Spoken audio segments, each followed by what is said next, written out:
Dans Jean chapitre 6, il est dit, « Celui qui me mange, vivra par moi ». Comment mangeons-nous Jésus? Quelqu'un ici a-t-il déjà mangé Jésus? Nous ne sommes pas des cannibales, comment pouvons-nous le manger? Dieu a encapsulé cet acte de manger dans la sainte cérémonie, connue sous le nom de Pâques. Le pain de la Pâque et le vin de la Pâque représentent ma chair et mon sang. Ceux qui en mangeront et en boiront seront affranchis du péché de l'arbre de la connaissance du bien et du mal. Bien que l'humanité ait été destinée à mourir en mangeant de l'arbre de la connaissance du bien et du mal, Dieu nous reconnaît comme ceux qui ont mangé de l'arbre de vie, lorsque nous participons à la chair et au sang saint de Christ, qui est la réalité de l'arbre de vie. Qu'est-ce qui nous sera donné alors? C'est ainsi que la vie éternelle nous est donnée. Alors, pourquoi la Pâque n'est-elle pas célébrée dans de nombreuses églises aujourd'hui? Dans Jean chapitre 6, verset 53, Jésus déclarait, « Si vous ne mangez la chair du Fils de l'homme, et si vous ne buvez son sang, vous n'avez point la vie en vous-même. » En d'autres termes, de quelle église s'agit-il? Cela signifie que cette église n'a pas de vie en elle. Puisqu'il n'y a pas de vie, ils y apposent une croix.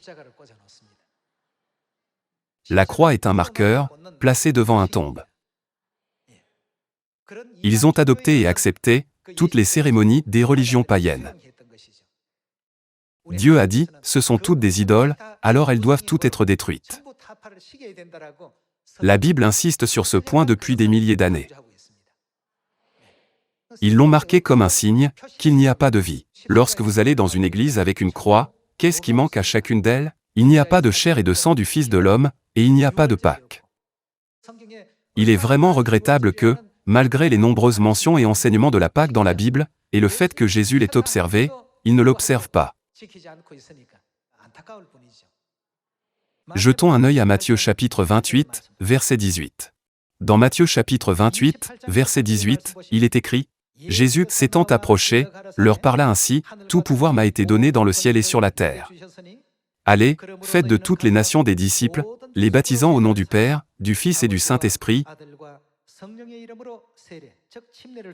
et enseignez-leur à observer tout ce que je vous ai prescrit. »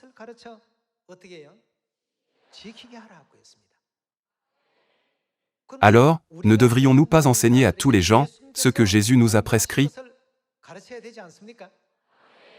Jésus nous a-t-il prescrit de ne pas célébrer la Pâque? Il a lui-même déclaré à ses disciples qu'il la célébrerait. La raison pour laquelle la Pâque est si importante est que c'est le seul moyen pour toute l'humanité de passer des ténèbres du péché et de la mort à la lumière, à la vie.